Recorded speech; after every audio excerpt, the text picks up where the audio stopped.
মাছাও তারমানে বড় হোক কোনবা মুসলিম হোক রাজবংশী হোক বা যে কোনো মানুহে দুজন ল'ব পাৰে বুলি কৈ আছে।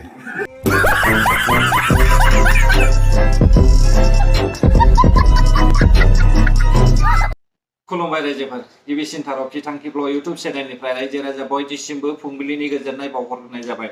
जायफ्रा सानफ्रोमबो खौरां नायनो मोजां मोनो नोंथांमोननि थाखाय आङो माखासे भिडिअसफोरखौहाय लानानै फैबावबाय। रायजोफोर बे समावहाय जोङो गिबिसिनथारावनो नैबे सीएम प्रमद बर' सारनि सायाव जों फंनैसो सावरायगोन। नैथियावहाय जोङो नैबे हाग्रामा महिलारि बिथांनि सायावनो जोङो सावरायलायगोन। थामथियावहाय रायजोफोर जोंनि बर'नि गेजेरावहाय सोमजिबाय थानाय एसटिनि दावराव दावसिनि सायाव जों सावरायलायबावगोन। जोबनायाव आङो माखासे इउटुबार्सफोरनि बाथ्राखौहाय नोंथांमोननि सिगाङाव सावरायगोन। लोगोसे नैबे सावगारिनि सायाव आं बुंनाय जागोन रायजोफोर। बे समाव फै रायजोफोर जोङो इउपिपिएलनि सीएम प्रमद बर' सारनि मावनायनि फिथाइ थांनाय 5 बोसोरनि गेजेरावहाय बिथाङा माबायदि बर' हारिनि थाखाय मोनसे ओरैबायदि गोजोनथाव खामानि मावदों बेखौहाय नोंथांमोना खोनासंनानै लादो, ओमफ्राय बिनि उनावहाय नोंसोरो बुजिलायदो। संविधान की स्वीकृति की 76वीं वर्षगांठ के शुभ अवसर पर हम मलयालम, मराठी, नेपाली, पंजाबी, बोडो, कश्मीरी, तेलुगु, उड़िया और असमिया इन 9 भाषाओं में भारत के संविधान के विमोचन के आज साक्षी होंगे। जी हाँ, इनमें बोडो और कश्मीरी का पहली बार संविधान में संस्करण होने जा रहा है और अन्य भाषाओं में कॉन्स्टिट्यूशन का अपडेटेड संस्करण शामिल है, जिसमें पंजाबी का संस्करण 50 साल के बाद हो रहा है। माननीय राष्ट्रपति जी, कृपया इनका लोकार्पण कर इस क्षण को इतिहास में स्वर्ण अक्षरों से अंकित करने की कृपा करें।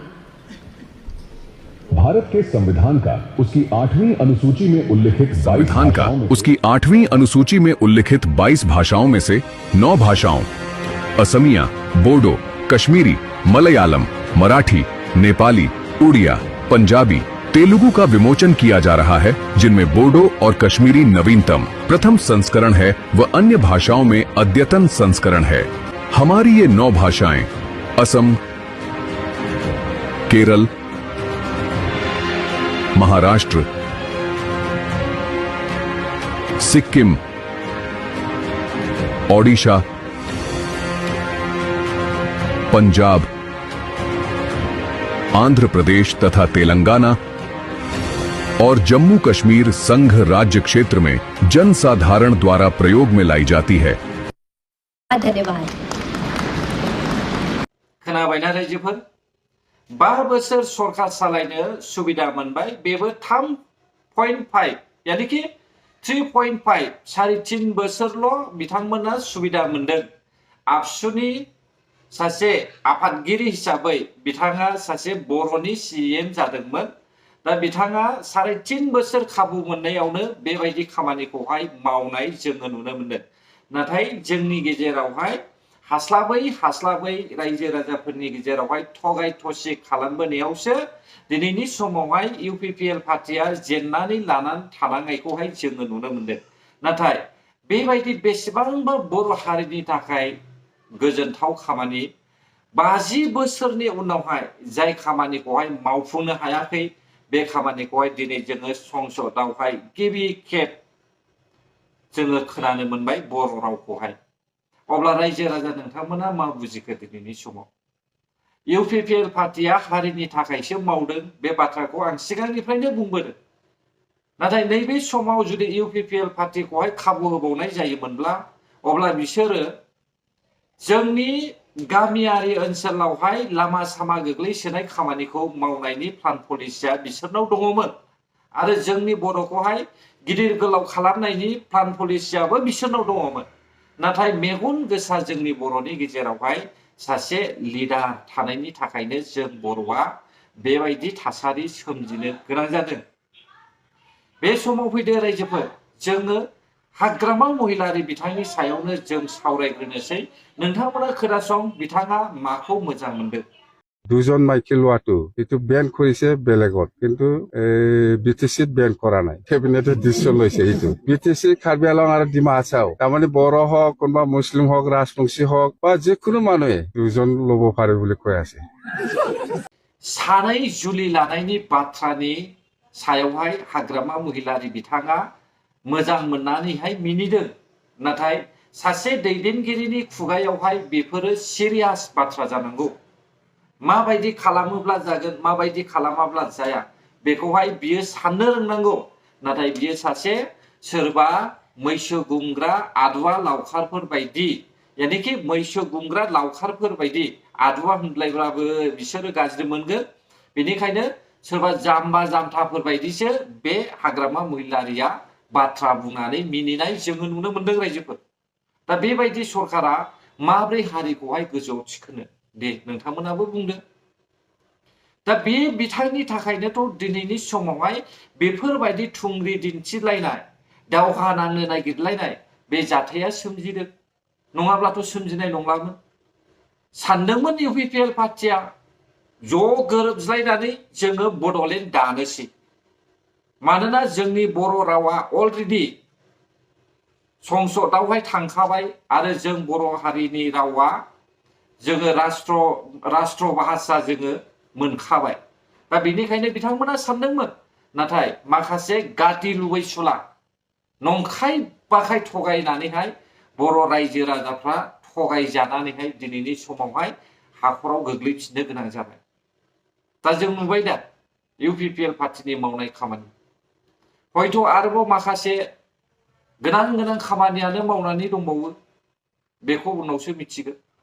दिनैहाय लास्ट ST नि सावरायलायनाय, दा बे STआ होजागोन होजाया बेखौहाय जों नुनो मोनसिगोन रायजोफोर। नोंथांमोनाबो नुगोन ससियेल मिडियायावहाय। होयोब्लाबोथ' दावराव जानायनि लामायाव दङ, होआब्लाबोथ' दावराव जानायनि लामायाव दङ।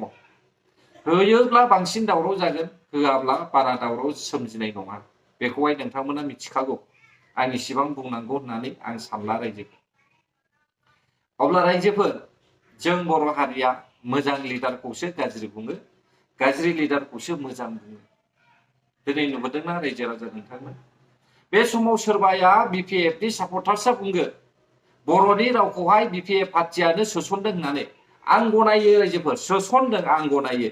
2003 मायथाइयावहाय एकट जानायाव सोसनदों, आं गनायो। नाथाय एन्ट्रिल' खालामनानै दोनदों। दा एन्ट्रि खालामनानै बिथांमोना 2003 निफ्राय लानानै 2020 सिमावहाय माबा मोनसे खामानि मावनो हानांगौमोन 17 बोसोरनि गेजेराव, नाथाय हायाखै। दा बिथांमोना 2020 मायथाइयाव गोदान सरकार दाफैनानैसो बे भारतनि जे राष्ट्र भाषा बेयावहाय सोसननोहाय हानाय जोङो नुनो मोनबाय। जोबोद बाख्नायनांगोन जोङो UPPL नि CM आबसु आरो माहारियारि बर' थुनलाइ आफाद आरो NDP बिथांमोननि नाजानाय, आबसुनि नाजानाय, UPPL नि नाजानाय, नैबे खामानियावसो जों दिनैहाय राष्ट्र भाषायावहाय हाबसननो हादों रायजोफोर। बेखौ जों साननांगोन। दानिया रायजो राजा नोंथांमोना नैबेयावहाय नायदो, बेखौथ' आङो सिगांबो बुंखाबाय। बेवहाय नोंथांमोना नुखादों ST नि दावराव दावसि जानाय।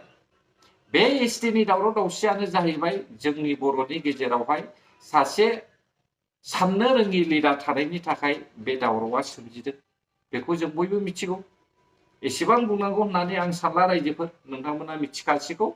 नाथाय आं बे समाव बुंगोन, जोंनि बर'नि माखासे मेलेमजिबि इउटुबारफोर जायफ्रा इउटुब सालायो, नेशनेल इन्टारनेशनेल आरो गामियारि रेसिडेन्सियेल एरियायावहाय थानानैहाय जायफ्रा भिडिअ बानायो, नै बिथांमोननि सायाव आं माखासे बाथ्रा बुंनोसै।